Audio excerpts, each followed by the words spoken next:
Let's talk about the 7 deadly sins and what they could potentially mean for us. Hey gods, what's up? Welcome back to Here There Be Gods, where we seek to understand and ignore the boundaries of human potential, where we venture out to identify a line that separates us before we ultimately ignore it in order to trespass into the domain of the gods.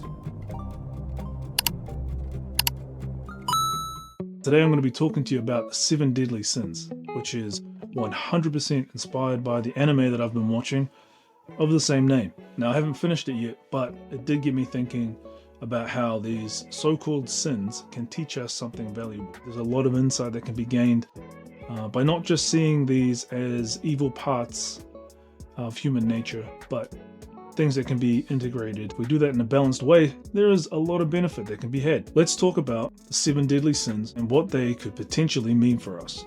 Gluttony. When we integrate gluttony, it can teach us about moderation. Greed can become healthy ambition. Sloth shows us the value of rest. Pride, healthy self-respect. Lust, form of passion. And envy, well, if we look at envy like a mirror, it actually shows us what we believe we're worth and what we deserve. So instead of shaming that, we can use that as a guide.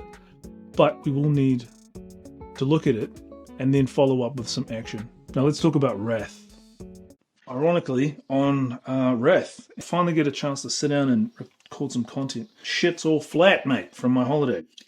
So now I'm going to put everything on the charger and get back to it. Hey, I tried to set this up in a proper script to some degree so I could have something to follow, because I feel like a lot of the times when I make these videos I just fucking go way off topic. But it doesn't work. It doesn't work for me. If I have a script that I'm trying to follow and all of a sudden it doesn't work out, then I get this overwhelming urge to be like, I need to start again. But you know what? I don't need it. So, the 7 deadly sins. It's an anime, don't judge me. The reason I want to talk about it is because that is one of my mediums that I am open to receiving information, synchronicity, guidance, whatever you want to call it. That is one of the mediums that I choose to keep an eye open for. And also, I really enjoy watching it, so yeah. Back to the 7 deadly sins. You know, before I get into that, I need to throw up a slight caveat. That being, I have never actually picked up and read a Bible. I have never really subscribed to religion. And so everything I speak is my own interpretation and the lessons that I've learnt along the way and how I feel about it. So for example, if we look at some of these sins, I believe that we can integrate them in a way that has a positive impact in our lives. So I'm going to start with gluttony. If we integrate gluttony, we can learn moderation. If we can integrate greed, that can become a form of balanced ambition, wanting more and more and more. Sloth can show us the value of rest and relaxation. Pride gives us some self-respect. Everyone needs to have some self-respect, right? Lust is an amazing pizza. Lust fuels passion. Envy. Wow, I feel like envy's a little different. Here is an example. If you see someone and you look at them and think, damn, I am really jealous, I'm really envious of that person right now.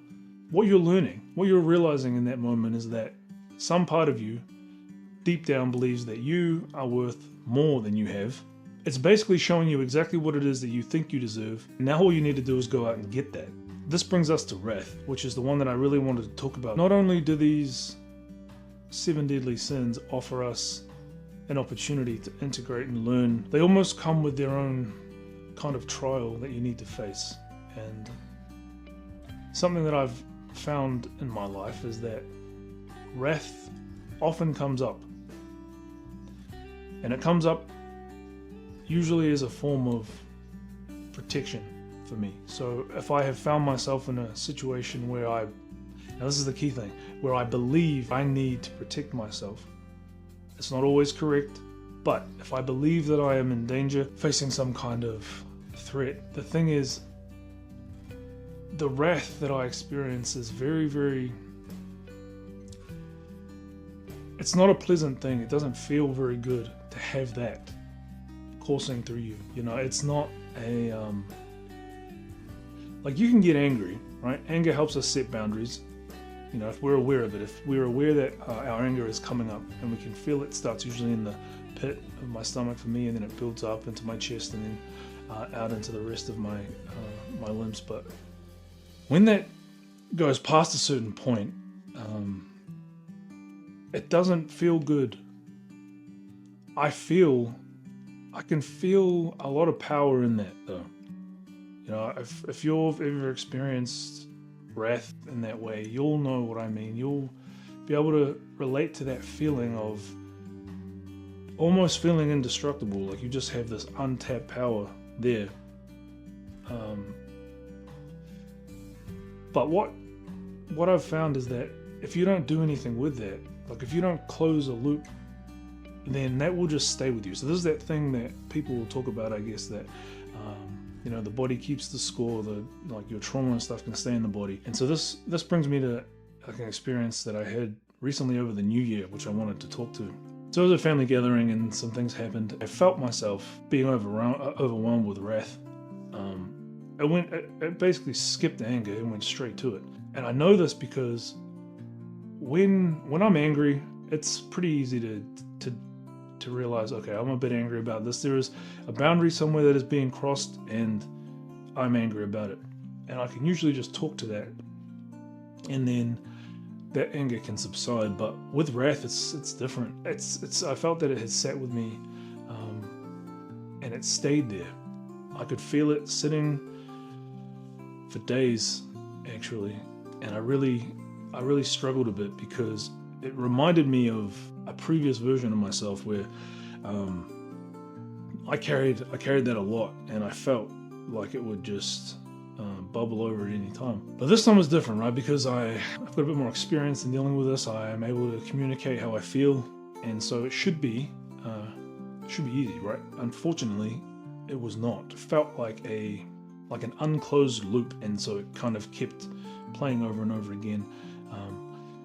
The key thing is to remove yourself from these situations if you can, but if you can't, or if you don't want to, right? If you can't remove yourself from the situation, or you don't want to because deep down you realize that it is something within you that you need to work on and you need to heal, and so removing yourself from the situation long term is not ideal, or you realize that you're actually creating a lot of the scenarios in your head, this is how I dealt with that in the past. It brings me to a poem called A Poison Tree. This came to me in the form of another medium. It was on the show Peaky Blinders. But anyway, so the poem is, I was angry with my friend. I told my wrath did end. I was angry with my foe. I told it not, my wrath did grow.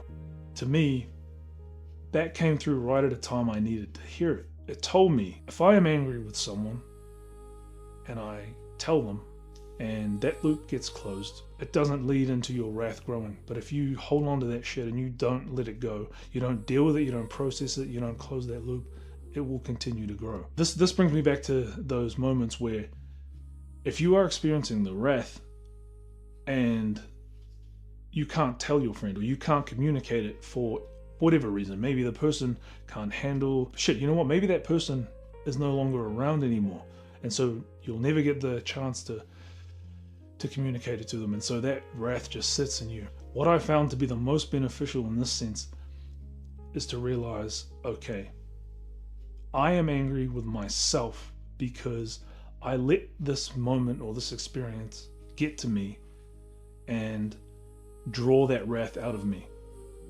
If I can close that loop by telling myself or having this conversation, like going inward, this is the exercise. If you want to, you can close your eyes or whatever, but the idea is that you pinpoint the version of you or the part of you that lost their shit and then open the door for wrath to step in.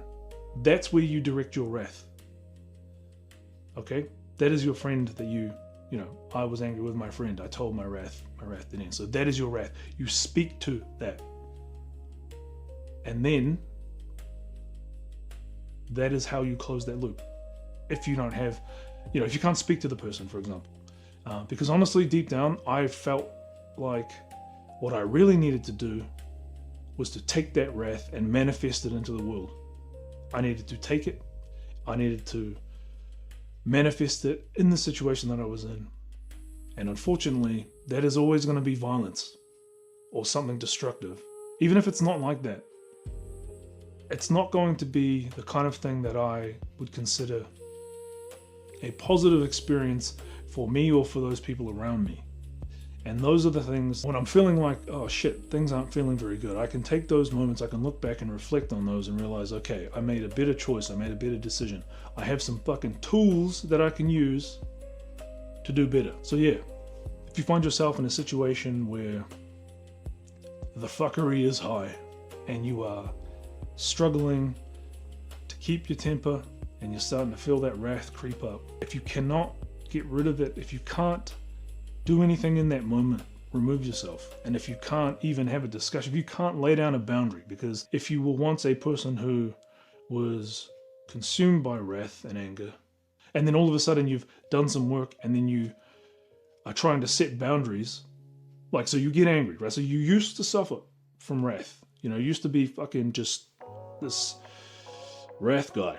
And then all of a sudden you've done some work, and now when you start getting angry, you want to lay down a boundary, but people around you are kind of like, oh, here comes fucking Wrathy McWrath again. So you can't have these conversations. Go within and tell yourself, I'm disappointed that my wrath had me at a position where I was unable to communicate in a way that those around me could hear about the boundaries that I was trying to set.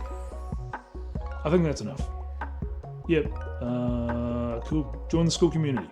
It's called the Armory. I'll check a link somewhere. Stay gods.